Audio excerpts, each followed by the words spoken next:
Every year, 1 in 4 people report injuries from gym activities. If you're hurt at the gym, 2 main legal theories might apply: negligence and product liability. Negligence occurs when a gym fails to meet the required safety standards expected to protect its patrons.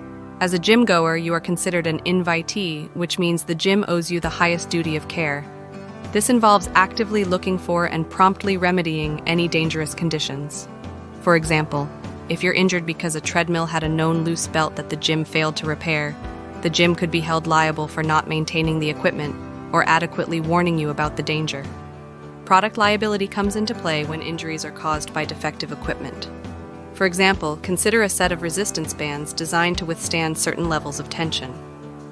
If these bands were made with substandard rubber, they might not meet their design specifications.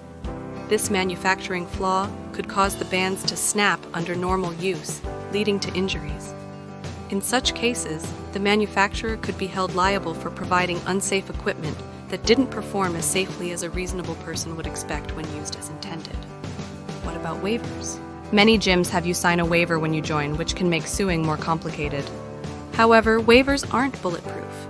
They vary by state and can be challenged based on their terms and how the injury occurred. If you're injured in a gym, be sure to document everything. This includes taking pictures of the area and your injuries, as well as gathering contact information from any witnesses.